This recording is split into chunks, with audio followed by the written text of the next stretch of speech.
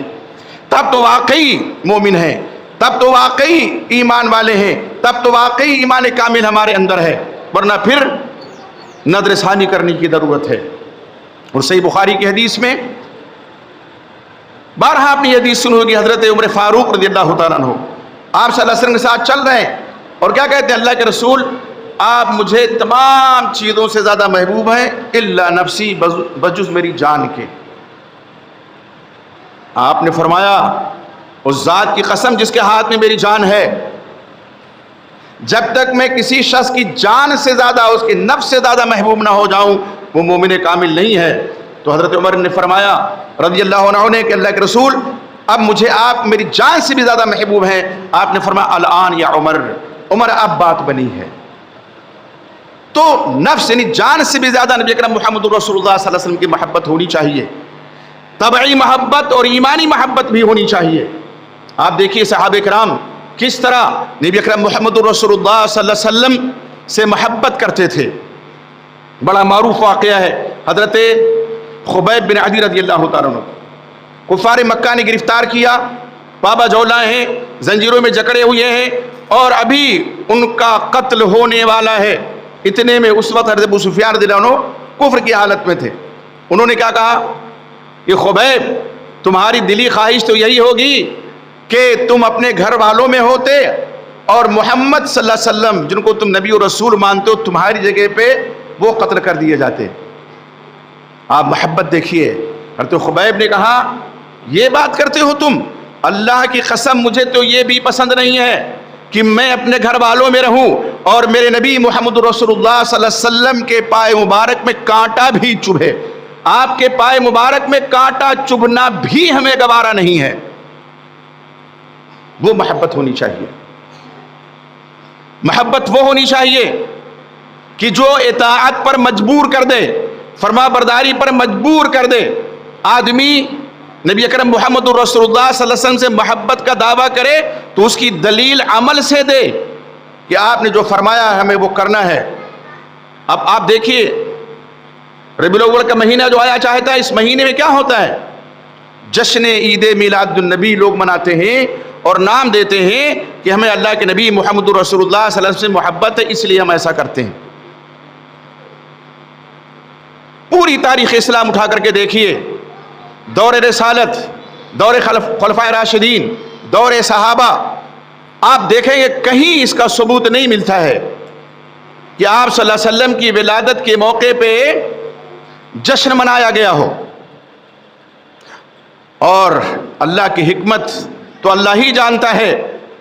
تاریخ ولادت میں زبردست اختلاف ہے کہ آپ کس تاریخ میں، یہاں تک کہ مہینے میں بھی اختلاف ہے، لیکن تاریخ میں ربیع الاول کا مہینہ اگر لیں تو اس میں بھی اختلاف ہے. اور ان کے ایک بڑے عالم نے کیا لکھا ہوا ہے کہ 8 ربیع الاول آپ کی تاریخ ولادت ہے. 8 ربیع الاول اور منایا جاتا ہے 12 ربیع الاول کو، جس میں کوئی اختلاف نہیں کہ وہ تاریخ وفات ہے آپ کی. 8 ربیع الاول، 9 ربیع الاول، 9 ربیع الاول یہ تاریخ راج اسی کو علماء نے قرار دیا ہے. لیکن 12 میں کسی کا اختلاف نہیں ہے کہ وہ آپ کی تاریخ وفات ہے. ابھی 20-25 سال پہلے عمل یہی ہوتا تھا، سب کچھ ہی ہوتا تھا. جھانکیاں نکلتی تھیں، اونٹ سجائے جاتے تھے، گھوڑے سجائے جاتے تھے. اس وقت شاید ڈی جے کا دور نہیں تھا، اب تو ڈی جے بھی آ گیا ہے، لیکن ڈھول بجائے جاتے تھے. کس نام پہ؟ 12 وفات کے نام پہ. اور آج بھی آپ دیکھیں گے سرکاری دفاتر میں 12 وفاتی کی چھٹی لکھی ہوئی ہے، اس لیے کہ زمانے تک 12 وفات کے نام سے بھی عمل کیا جا رہا تھا. اب لوگوں نے جب چتایا کہ تم تو وفات رسول کے قائل نہیں ہو اور وفات میں یہ سب کچھ کرتے ہو، تو اب جشن عید میلاد النبی کے نام پر وہی عمل کیا جا رہا ہے. افسوس، صد افسوس. یہ اللہ کے نبی محمد رسول اللہ صلی اللہ علیہ وسلم کی محبت ہے، یہ آپ کی اطاعت ہے، یہ آپ سے محبت کا تقاضا ہے. تو ایک طرف یہ طوفان برپا کیا جاتا ہے ربیع الاول کے مہینے میں جشن کے نام پر، اور اب تو کچھ سال سے کیک بھی کاٹا جاتا ہے اور یہاں تک کہا جاتا ہے ہیپی برتھ ڈے یا رسول اللہ، یا رسول اللہ آپ کو جنم دن مبارک ہو۔ استغفر اللہ ثم استغفر اللہ۔ اللہ کے نبی محمد رسول اللہ صلی اللہ علیہ وسلم کی وفات ہو چکی ہے، قرآن کی آیات اس پہ شاہد ہیں، گواہ ہیں، بتانے کی ضرورت نہیں ہے۔ اور اگر آپ کو جیسا کہ بعض لوگ عقیدہ رکھتے ہیں دنیاوی حصی زندگی حاصل ہے، تو کیسے کسی شخص کو، اور یہ بھی عقیدہ کہ ہر جگہ حاضر ہیں آپ، کیسے کسی امام کی جرأت ہوتی ہے کہ امام اعظم نبی اکرم محمد رسول اللہ صلی اللہ علیہ وسلم کی موجودگی میں مصلی امامت پہ کھڑا ہو؟ عجیب طرفہ تماشا ہے، عقیدہ بنایا اور اس عقیدے کے خود تارو پود بکھیر دیے، خود اس کو ملیا میٹ کر دیا کہ ہر جگہ حاضر ہیں اور حیات ہیں اور دنیاوی حصی زندگی حاصل ہے۔ ہم اس بات کے بے شک قائل اور رہنا چاہیے کہ آپ صلی اللہ علیہ وسلم کو برزخی زندگی حاصل ہے، حیات برزخی حاصل ہے، لیکن اس دنیا کے اعتبار سے وہ موت ہے۔ برزخی زندگی جیسے سب کو ہے، فرعون کے بارے میں تو قرآن میں ہے نا کہ آل فرعون پہ آگ پیش کی جاتی ہے صبح و شام، تو آگ پیش کی جاتی ہے، اس کا مطلب وہ برزخی زندگی ان کو حاصل ہے۔ لیکن آپ کی جو زندگی ہے سب سے اعلیٰ، سب سے عرفہ، پرسکون زندگی ہے، راحت و آرام والی زندگی برزخ کی ہے، لیکن دنیا کے اعتبار سے وہ موت ہے۔ آپ کے ازواج سے کوئی شادی نہیں کر سکتا اس لیے کہ وہ مائیں ہیں، بے شک اس میں کوئی دو رائے نہیں ہے، قرآن کہتا ہے، لیکن اس کا قطعاً یہ مطلب نہیں ہے کہ آپ کو ہم زندہ مان لیں جیسے ہم زندہ ہیں، نہیں۔ اللہ کے نبی محمد صلی اللہ علیہ وسلم کا لایا ہوا پیغام زندہ ہے، اسلام زندہ ہے، قرآن زندہ ہے، آپ کی تعلیمات زندہ ہیں اور قیامت کی صبح تک آپ کی تعلیمات زندہ رہیں گی۔ اس لیے میرے بھائی غور کرنے کی ضرورت ہے کہ جب مہینہ آئے ربیع الاول کا تو طوفان نہیں مچانا چاہیے، بلکہ نبی اکرم محمد رسول اللہ صلی اللہ علیہ وسلم کے اسوہ حسنہ کی پیروی میں اگر کوتاہی ہو رہی ہے تو اس مہینے میں کمر کس کر کے پیروی کرنا چاہیے اور عہد کرنا چاہیے کہ اللہ کے نبی محمد رسول اللہ صلی اللہ علیہ وسلم کی ولادت بسعادت اس مہینے میں ہوئی تھی تو ہم آپ کی پیروی کریں گے، آپ کے نقش قدم پر چلیں گے۔ ایک بات۔ دوسری بات آپ دیکھیے، قرآن مجید اٹھا کر کے دیکھیے، اللہ رب العزت نے کتنے احسانات کیے ہیں انسانوں پہ۔ دیکھنے کے لیے دو آنکھیں دی، چلنے کے لیے دو پیر دیے، اشیاء کو پکڑنے کے لیے دو ہاتھ دیے، سوچنے سمجھنے کے لیے دل و دماغ اللہ نے عطا کیا، لیکن کہیں اللہ نے نہیں فرمایا کہ ہم نے یہ ساری چیزیں دے کر کے تم پر احسان کیا ہے۔ نبی اکرم محمد رسول اللہ صلی اللہ علیہ وسلم کی ولادت کو بھی اللہ نے احسان سے تعبیر نہیں فرمایا۔ جس چیز کو اللہ نے احسان سے تعبیر فرمائے وہ کیا ہے؟ نبی اکرم محمد رسول اللہ صلی اللہ علیہ وسلم کی بعثت ہے۔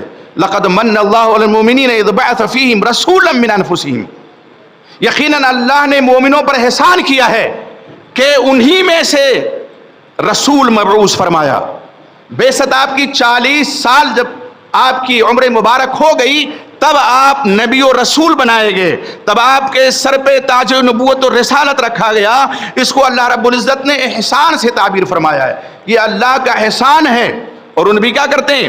ان کے اوپر اللہ کی آیات کی تلاوت کرتے ہیں، ان کا تزکیہ نفس کرتے ہیں، ان کو کتاب و حکمت کی تعلیم دیتے ہیں۔ یہ نبی اکرم محمد رسول اللہ صلی اللہ علیہ وسلم کی ذمہ داری کا ذکر اللہ نے فرمایا، ان کا فرض منصبی بیان فرمایا۔ تو نبی اکرم محمد رسول اللہ صلی اللہ علیہ وسلم بعثت کے بعد ہی اللہ کی آیات کی تلاوت کرتے تھے، بعثت کے بعد ہی آپ کو ذمہ داری دی گئی تھی کہ ان کے نفوس کا آپ تزکیہ کیجئے، پاک اور صاف کیجئے ان کے دلوں کو شرک اور کفر کی غلادتوں سے۔ اور بعثت کے بعد ہی آپ صلی اللہ علیہ وسلم ان کو کتاب و حکمت کی تعلیم دیتے تھے۔ تو بعثت یقیناً اللہ کا احسان عظیم ہے۔ وہ لوگ جو 12 ربیع الاول کے نام پہ جشن عید میلاد النبی مناتے ہیں، ان میں سے اگر پوچھا جائے تو بہت کم لوگ ایسے ملیں گے جو یہ بتا سکیں کہ نبی اکرم محمد رسول اللہ صلی اللہ علیہ وسلم کی بعثت کب ہوئی، کس تاریخ میں ہوئی، کس دن میں ہوئی۔ حالانکہ دن تو آپ صلی اللہ علیہ وسلم نے خود بیان فرمایا کہ کس دن میں آپ صلی اللہ علیہ وسلم کی بعثت ہوئی۔ ولادت کا بھی ذکر آپ نے فرمایا، آپ روزہ رکھتے تھے سوموار کے دن، پوچھا گیا تو آپ صلی اللہ علیہ وسلم نے فرمایا کہ اسی دن میری ولادت ہوئی، اسی دن میری بعثت ہوئی، تو میں اس دن روزہ رکھتا ہوں۔ یہ اللہ کا شکر، آپ پر اللہ کا بہت بڑا احسان کہ اس دنیا میں، اس کائنات میں اللہ تعالیٰ نے آپ کو نبی آخر الزماں بنا کر کے بھیجا ہے۔ امام الانبیاء بنا کر کے مبعوث فرمایا ہے۔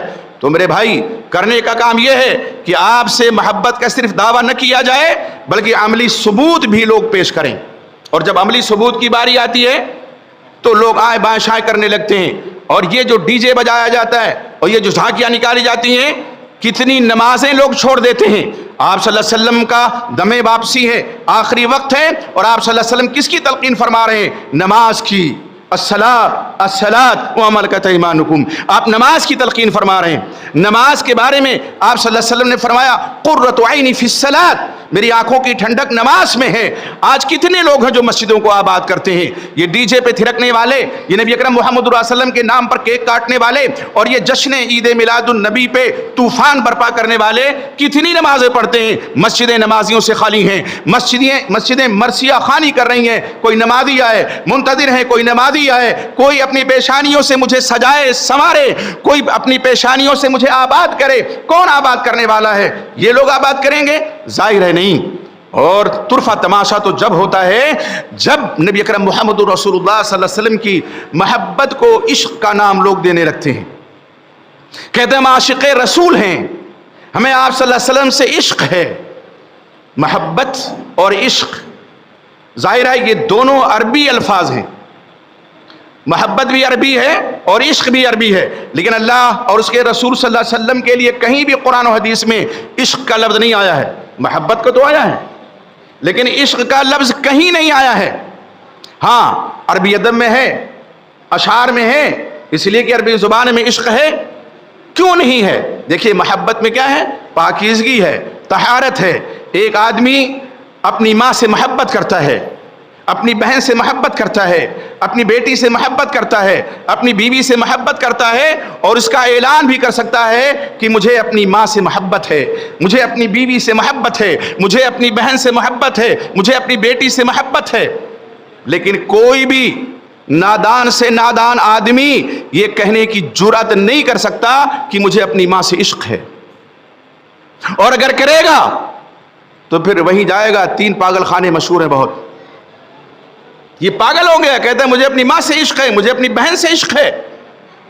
عشق میں نفسانیت پائی جاتی ہے، محبت میں پاکیزگی ہے۔ تو جو لفظ ہم اپنوں کے لیے استعمال نہیں کر سکتے وہ اللہ کے نبی محمد رسول اللہ صلی اللہ علیہ وسلم کے لیے کیسے استعمال کر سکتے ہیں؟ اس لیے ایسے لوگوں کو ہدایت اور رہنمائی اللہ کی جانب سے کیسے مل سکتی ہے جو صرف محبت کا دعویٰ کرتے ہیں اور اس کو عشق کا نام دیتے ہیں کہ ہم عاشق رسول ہیں؟ اس لفظ کو چھوڑ دینا چاہیے۔ آپ اپنی بیوی سے عشق کیجئے، کسی نے منع کیا ہے؟ بیوی سے آدمی کہہ سکتا ہے کہ مجھے اپنی بیوی سے عشق ہے، محبت ہے، لیکن اور لوگوں سے تو نہیں کہہ سکتا۔ تو غور کرنے کا مقام ہے۔ یہ سفر کا مہینہ جو اب جا رہا ہے، اپنی بساط لپیٹ کر کے اس مہینے کو بھی لوگوں نے نہیں بخشا، بہت سی بدعتیں لوگوں نے ایجاد کر دی، اور آخری بدھ کو کہتے ہیں اللہ علیہ وسلم کو شفا ملی تھی تو اس دن لباس زرق برق پہنتے ہیں، مخصوص نمازیں پڑھی جاتی ہیں، کچھ لوگ روزے رکھتے ہیں، مخصوص عبادت کا اہتمام کرتے ہیں کہ بدھ کو آپ کو شفا ملی تھی مرض سے، جبکہ حقیقت یہ ہے کہ آپ تاریخ اٹھا کر کے دیکھیے، کتب حدیث دیکھیے کہ آپ کی بیماری اور شدید ہوئی تھی۔ ربیع الاول کا جب مہینہ آیا تو اور سخت ہو گئی آپ کی بیماری، اور اگر ہم بفرض محال مان لیں کہ بدھ کو آپ کو شفا ملی تھی تو اس لیے اس دن زرق برق لباس پہننا چاہیے، اس لیے اس دن اچھا پکوان پکانا چاہیے، اس لیے اس دن روزے کا اہتمام کرنا چاہیے، ایک مخصوص نماز چاشت کے وقت پڑھنی چاہیے۔ تو پھر نبی اکرم محمد رسول اللہ صلی اللہ علیہ وسلم کی ولادت جس دن ہوئی اس دن یہی سب کرنا چاہیے؟ کس دلیل سے؟ نہ اس کی دلیل ہے نہ اس کی دلیل ہے۔ اور یہاں اگر ہم کہتے ہیں کہ شفا آپ کو ملی تھی اس لیے ہم ایسا کر رہے ہیں، تو نبی اکرم محمد رسول اللہ صلی اللہ علیہ وسلم کی جب وفات ہوئی تب بھی کیا یہی کرنا چاہیے؟ 12 ربیع الاول جو متفقہ تاریخ ہے، اس میں آپ صلی اللہ علیہ وسلم کی وفات کا سانحہ پیش آیا، تو کیا اس دن یہی کرنا چاہیے؟ حضرت عمر فاروق اتنی محبت کرنے والے نبی اکرم محمد رسول اللہ صلی اللہ علیہ وسلم سے کہ اگر کسی شخص کی جانب سے آپ صلی اللہ علیہ وسلم کی شان اقدس میں کوئی گستاخی ہوتی، آپ صلی اللہ علیہ وسلم کی پیشانی مبارک پہ سلوٹیں تو بعد میں پڑتی، آپ کا چہرے انور تو بعد میں سرخ ہوتا غصے سے۔ عمر فاروق اگر موجود ہے، ان کی تلوار نام سے پہلے باہر آ جاتی ہے، اللہ کے رسول حکم دیجیے اس کی گردن اس منافق کی مار دوں۔ وہ عمر ہیں۔ آپ صلی اللہ علیہ وسلم کی وفات ہوتی ہے، مسجد نبوی کے دروازے پہ ننگی تلوار لے کر کے کھڑے ہیں، اس لیے کہ حواس باختہ ہو گئے، یہ کیا ہو گیا؟ اور کہا کہ جو کہہ دے گا محمد صلی اللہ علیہ وسلم کی وفات ہو چکی ہے، اس کی گردن ہوگی عمر کی تلوار میں گردن مار دوں گا۔ صدیق اکبر رضی اللہ تعالیٰ عنہ، رمز شناس نبوت ابو بکر صدیق رضی اللہ تعالیٰ عنہ، ان کو پتہ لگا آپ صلی اللہ علیہ وسلم کی وفات کا مقام سنہ میں تھے، آئے پیشانی مبارک کو بوسا دیا اور فرمایا جو موت آنی تھی آپ پر آ چکی، اب دوبارہ موت آنے والی نہیں ہے، اور کھڑے ہوئے خطبہ ایک بلیغ ارشاد فرمایا اور فرمایا من کان یعبد محمدا فإن محمدا قد مات ومن کان یعبد اللہ فإن اللہ حی لا یموت۔ فرمایا کہ جو محمد صلی اللہ علیہ وسلم کی عبادت کرتا تھا وہ جان لے کہ محمد صلی اللہ علیہ وسلم کی وفات ہو چکی ہے، اور جو اللہ کا عبادت گزار ہے وہ بھی جان لے، وہ بھی سن لے کہ اللہ حی و قیوم ہے، اس پر موت آنے والی نہیں ہے۔ دو آیتیں قرآن مجید کی تلاوت فرمائیں، انک میت و انہم میتون، بے شک آپ بھی وفات پانے والے ہیں اور یہ بھی مرنے والے ہیں، اور فرمایا افئن مات او قتل انقلبتم علی اعقابکم، کیا اگر آپ کی وفات ہو جائے یا آپ شہید کر دیے جائیں تم اپنی ایڑیوں کے بل اسلام سے پھر جاؤ گے، پلٹ جاؤ گے؟ عمر فاروق کو دیکھیے، کہتے ہیں ایسا لگا مجھے تلوار گر گئی نیچے ہاتھ سے چھوٹ کر کے، اور کہا ایسا لگا کہ یہ آیتیں ابھی نازل ہو رہی ہیں، اتنے حواس باختہ تھے۔ کس بات کی دلیل ہے یہ؟ حضرت ابوبکر صدیق نے جب دو آیتیں قرآن مجید کی تلاوت کی فوراً تلوار گر گئی ان کی ہاتھ سے، انعام میں رکھ لیا اور قائل ہو گئے۔ اب یہ آیتیں آج بھی موجود ہیں، ہم پڑھتے ہیں، آپ پڑھتے ہیں، سبھی پڑھتے ہیں، جشن منانے والے بھی پڑھتے ہیں کہ 12 ربیع الاول کو آپ صلی اللہ علیہ وسلم کی وفات کا سانحہ پیش آیا، تاریخی حقیقت ہے، یہ بھی جانتے ہیں۔ پھر اس دن جشن 6 معنی دارت، کیوں آخر جشن منایا جاتا ہے؟ کیوں آخر اس طرح طوفان برپا کیا جاتا ہے آپ صلی اللہ علیہ وسلم کی ولادت کا نام لے کر کے، اور وہی عمل دہرایا جاتا ہے جو 12 وفات جب نام دیا تھا اس موقع پہ دہرایا جاتا، آج وہی کیا جا رہا ہے۔ ایمان کہاں ہے؟ دین کہاں ہے؟ اسلام کہاں ہے؟ محبت اللہ کی کہاں ہے؟ رسول اللہ صلی اللہ علیہ وسلم کی محبت کہاں ہے؟ اس کا تقاضا کہاں ہے؟ اس لیے اب بھی وقت ہے سنبھل جانے کا ایسے لوگوں کو جو نبی اکرم محمد رسول اللہ صلی اللہ علیہ وسلم سے صرف محبت کا دعویٰ کرتے ہیں اور عمل کی جب باری آتی ہے تو سب سے زیادہ کوتاہی برتتے ہیں یا کرتے ہی نہیں ہیں۔ تو یہ سفر کا مہینہ جو چل رہا ہے اس میں جو کچھ کر رہے ہیں اس کو بھی ترک کرنے کی ضرورت ہے۔ ربیع الاول کا مہینہ جو آنا چاہتا ہے اس میں جو کچھ کرنے والے ہیں ابھی سے توبہ کرنے کی ضرورت ہے، جو کچھ اپنی زندگی میں لوگ کر چکے ہیں، اور عہد کرنا چاہیے لوگوں کو، ایسے لوگوں کو کہ ہم ربیع الاول کا مہینہ ایسے ہی گزاریں گے جیسے اور مہینے گزرتے ہیں۔ ہم اس مہینے میں نماز کا اہتمام کریں گے، صدقہ و خیرات کا اہتمام کریں گے، نیک اعمال کا اہتمام کریں گے، نفلی روزوں کا اہتمام کریں گے، لیکن وہ نہیں کریں گے جو نہ نبی اکرم صلی اللہ علیہ وسلم نے کیا، نہ ابوبکر صدیق نے کیا، نہ عمر فاروق نے کیا، نہ عثمان غنی نے کیا، نہ علی مرتضیٰ نے کیا، نہ عشرہ مبشرہ نے کیا، نہ کسی صحابی رسول نے کیا، نہ امامان دین نے کیا۔ ائمہ اربعہ جو ہمارے مشہور ہیں رحمہ اللہ اجمعین، امام حنیفہ رحمۃ اللہ علیہ، امام مالک رحمۃ اللہ علیہ، امام شافعی رحمۃ اللہ علیہ، امام احمد بن حنبل رحمۃ اللہ علیہ، کسی سے ایک ادنی روایت بھی جو ثابت کوئی کر دے کہ 12 ربیع الاول کو جشن منانے کا انہوں نے حکم دیا ہو یا یہ عمل کیا ہو جو کچھ کیا جاتا ہے۔ ضرورت ہے کہ ہم بدعت و خرافات کو چھوڑیں اور وہ دین جو اللہ نے نبی اکرم محمد رسول اللہ صلی اللہ علیہ وسلم کے ذریعے سے ہم تک پہنچایا ہے، وہ دین جو صحابہ کرام کے ذریعے سے ہم تک پہنچا ہے اور آپ صلی اللہ علیہ وسلم پر ایمان لانے کی وجہ سے ہم خیر امت ہیں، اس اعزاز کو ہمیں برقرار رکھنا چاہیے۔ یہ شرف کا مقام ہے کہ اللہ نے خیر امت کے لقب سے ہمیں موقف فرمایا، نبی آخر الزماں جیسا نبی ہمیں عطا فرمایا، قرآن جیسی آخری کتاب ہمیں اللہ نے عطا فرمائی، تو اس کی دھجیاں مسلمانوں کو نہیں اڑانا چاہیے۔ اس شرف اور اس مرتبے کا خیال کرتے ہوئے تمام بدعات اور تمام خرافات سے بچنا چاہیے، اور بدعتیں آپ یقین جانیے یہ شرک کی ڈاک ہوتی ہیں، انہی کے ذریعے سے شرک آتا ہے امت میں۔ ہمیں چاہیے کہ ہم تمام وہ اعمال و افعال جو کتاب و سنت کے خلاف ہیں ترک کر دیں۔ ایک بات کہہ کر کے میں اپنی بات ختم کروں، بعض لوگ اتباع رسول کا مفہوم صرف یہ سمجھتے ہیں کہ ہم نماز میں پیروی کریں اللہ کے نبی صلی اللہ علیہ وسلم کی۔ صرف نماز میں کہ کیسے آپ نے نماز پڑھی، کیسے آپ نے روزہ رکھا، کیسے آپ نے افطار کیا، کیسے آپ نے سحری کی، اور اعمال آپ کے اور بھی تو اعمال ہیں. آپ شوہر کی حیثیت سے بھی تھے، باپ کی حیثیت سے بھی تھے، ایک مربی کی حیثیت سے بھی تھے، ایک بیٹے کی حیثیت سے بھی تھے، اور ان تمام حیثیتوں میں آپ صلی اللہ علیہ وسلم ہمارے لیے قدوہ ہیں، اسوہ ہیں، اور نمونہ حسنہ ہیں، بہترین نمونہ ہیں، اور ان تمام میں ہمیں آپ کی پیروی کرنا چاہیے. وہ لوگ جو صحیح العقیدہ ہیں اور وہ سمجھتے ہیں کہ صرف ہم نماز میں آپ کی پیروی کر لے گئے تو ہم متبع رسول ہو گئے، نہیں. جس طرح پیروی آپ کی مسجد میں ضروری ہے، اسی طرح آپ گھر میں ہیں تو گھر میں بھی آپ کو آپ صلی اللہ علیہ وسلم کی پیروی کرنا چاہیے. ازواج مطہرات کے ساتھ آپ کا رویہ کیا ہوتا تھا وہ ہونا چاہیے. آج کتنے ایسے لوگ ہیں جو مسجد میں تو اتباع اتباع اطاعت کا نعرہ بلند کرتے ہیں، اور گھر میں جب جاتے ہیں تو بیوی پہ گرجتے ہیں، برستے ہیں، مارتے ہیں، پیٹتے ہیں، گالیاں بکتے ہیں، لوگ لعن طعن کرتے ہیں. لوگ کہاں ہے اسوہ نبی اکرم محمد صلی اللہ علیہ وسلم کا؟ کہاں ہے آپ صلی اللہ علیہ وسلم کی اطاعت؟ کیا صرف مسجد میں آپ کی اطاعت ہونی چاہیے؟ نہیں، ہر جگہ ہونی چاہیے، ہر آن ہونی چاہیے، ہر لمحہ ہونا چاہیے. آپ مسجد میں ہوں، بازار میں ہوں، گھر میں ہو، سوسائٹی میں ہو، مجمع میں ہو، تنہا ہو، کہیں بھی ہو، مرد ہو، خاتون ہو، کوئی بھی ہو، ہر آن ہر لمحہ نبی اکرم محمد صلی اللہ علیہ وسلم کے اسوہ کو پیش نگاہ رکھنا چاہیے، پیش نظر رکھنا چاہیے. تب واقعی ہم متبع رسول ہیں، تب واقعی ہم مطیع رسول ہیں. ورنہ ہمارا بھی دعویٰ ایسے ہی کھوکھلا ہوگا ان لوگوں کی طرح سے جو بس میلاد منا کر کے سمجھتے ہیں کہ محب رسول ہیں. محب رسول ہونے کے لیے ہر عمل میں ہمیں نبی اکرم محمد رسول اللہ صلی اللہ علیہ وسلم کو اسوہ بنانا ہوگا. اللہ سے دعا کیجیے کہ اللہ تعالی ہم سب کو اس کی توفیق عطا فرمائے. اللہ ہم تیرے عاجز مادہ بندے ہیں، گنہگار ہیں، سیاکار ہیں، لیکن میرے مولا تیرے در سے وابستہ ہیں. اللہ ہمارے گناہوں کو معاف فرما، ہماری لذتوں کو معاف فرما، ہماری خطاؤں کو معاف فرما. اللہ میں جو بیمار کو شفا عطا فرما. ہمارے وہ بھائی جو قرض دار ہیں اللہ کوئی آسان سی سبیل پیدا فرما دے، ان کا قرض دور ہو جائے.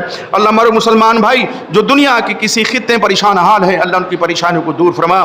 اللہ رب العزت ہماری صفوں میں اتحاد و اتفاق پیدا فرما دے. اللہ اگر ہمارے دل میں اپنے مومن بھائی کے خلاف غل ہے، کینہ ہے، کپٹ ہے، بغض و حسد ہے تو ان تمام قلبی بیماریوں کا خاتمہ فرما دے. اللہ رب العزت ہمیں جن کے والدین یا والدین سے کوئی ایک جو حیات ہے اللہ توفیق عطا فرما، ان کی خدمت کر کے ہم تیرے رضا حاصل کر لیں. اللہ ہمیں جن کے والدین یا والدین سے کوئی ایک جن کی وفات ہو چکی ہے اللہ ان کی بال بال مغفرت فرما. اللہ رب ان کو جنت میں اعلیٰ مقام عطا فرما. اللہ تعالی ہم میں جو مومن مرد مومنہ خواتین جن کی وفات ہو چکی ہے اللہ تعالی ان کے گناہوں کو معاف فرما دے، ان کی لغزشوں کو معاف فرما دے. اللہ تعالی ان کو جنت میں اعلیٰ مقام عطا فرما. اللہ یہ وطن ہمارا پیارا وطن ہے، اس وطن سے ہمیں فطری محبت ہے، ہمیں اپنے اس وطن میں امن و امان کی زندگی نصیب فرما. اللہ تعالی ہماری جان ہمارے مال کی حفاظت فرما، ہماری عزت و آبرو کی حفاظت فرما. اللہ ہمیں ظالموں کو ظلم و ستم سے مامن و محفوظ فرما دے. اللہ ہمیں ظالموں کو ظلم و ستم سے مامن و محفوظ فرما دے. اللہم انا نجعلک فی نحورہم ونعوذ بک من شرورہم. اللہم انا نجعلک فی نحورہم ونعوذ بک من شرورہم. اللہم انا نجعلک فی نحورہم ونعوذ بک من شرورہم. اللہ ہم جب تک دنیا میں زندہ ہیں ایمان کے حالت میں زندہ رہیں، اور جب ہم سب یہاں سے جانے لگیں تو ہم سب کے لبوں پہ اشہد ان لا الہ الا اللہ واشہد ان محمدا عبدہ ورسولہ کا کلمہ جاری ہو. اللہ ہم سب کو اس کی توفیق عطا فرما. اللہ جس طرح تو نے ہے ہمیں یہاں اکٹھا کیا ہے اللہ رب العزت ہمیں اپنی رضا سے شاد کام فرما کر کے جنت میں اکٹھا فرما دے. آمین. تقبل بارک اللہ.